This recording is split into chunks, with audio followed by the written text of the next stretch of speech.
Have you ever had a pack of tarot cards? Are you interested in knowing the origins of these colorful cards and what our faith teaches us about using them? Then stay tuned to this episode of Unpacking the New Age. Hi, I'm Jude and welcome to my channel.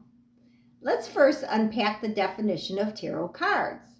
The word tarot and German Tarot derive from the Italian Tarici, the origin of which is uncertain, although tarot was used as a synonym for foolishness in the late 15th and early 16th centuries. The original purpose of tarot cards was to play games. For the purpose of our discussion, we'll examine tarot as a form of religious communication, a practice of self-help, and a meditative tool. What started out as a game in the 15th century piqued the interest of those dabbling in occult studies in the 17th and 18th century. Today, a deck of tarot cards consists of 78 cards. The cards are divided into the major and minor arcana and is made up of 56 cards, which are divided into 4 suits, which usually are linked to the 4 elements of earth, air, water, and fire. The major arcana has 22 cards containing symbolic pictures such as the Emperor, the Tower, Death, the Devil, etc.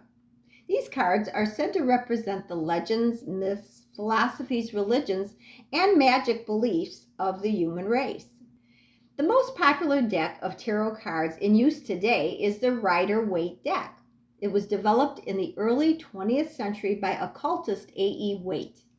Today, there are hundreds of different types of tarot decks, such as witches, Celtic, feminist, Native American, and fairy tale themes for children.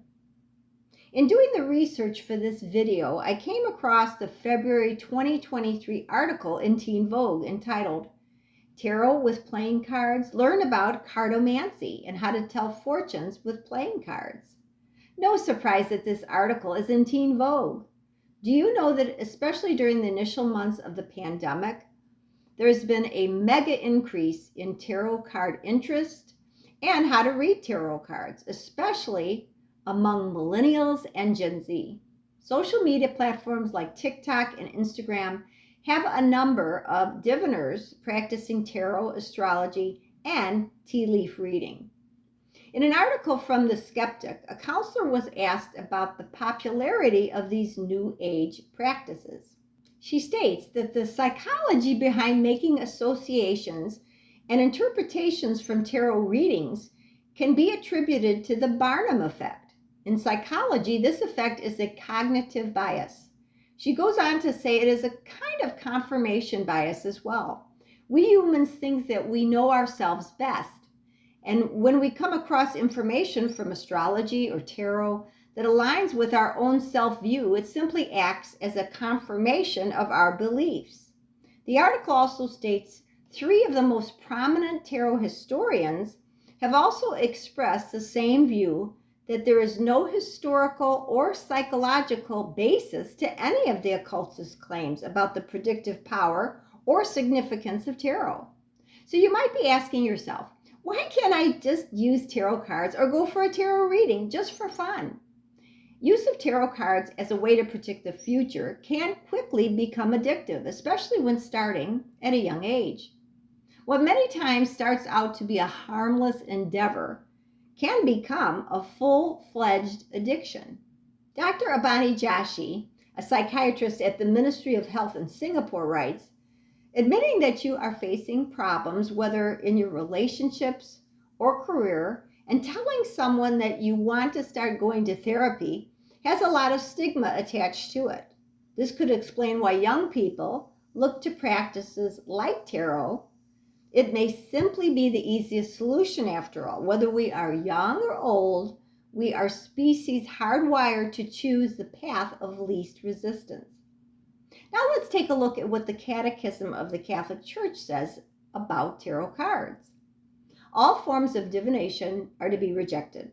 Recourse to Satan or demons, conjuring up the dead, or other practices falsely supposed to unveil the future, consulting, horoscopes, astrology, palm reading, interpretation of omens and lots, The phenomena of clairvoyance and recourse to mediums all conceal a desire for power over time, history, and then the last analysis, other human beings, as well as a wish to consolidate hidden powers. They contradict the honor, respect, and loving fear that we owe to God alone. That's the Catechism of the Catholic Church, number 2116. So, my friends, in summary, we should be going to God and trusting His Word and His providence for our lives.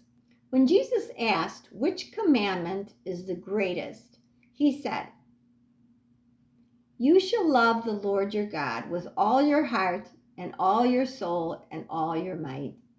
This is the greatest and first commandment. Tarot cards are telling God you do not trust Him. The trust owed to God comes from loving God. In closing, let's reflect on a quote from Adam Blah in an article on Catholic Link entitled, "Can Catholics Use Tarot Cards?" An exorcist shares what you need to know. Blah writes, "If you do choose to stop divination or any black magic practices and are Catholic, please go to your parish priest and confess these practices. If you are a Christian, please confess to Jesus as best you can and consult with your local spiritual leader about this. If you're not Christian, I still encourage you to stop these practices, as you will sooner or later find out they are dangerous." So what are your thoughts about tarot cards? Do you or have you used them? Have you gone for tarot card readings? Don't forget to put your thoughts in the comments below. Thanks so much for watching, and remember to like and share this video. Until next time, peace and love. God bless.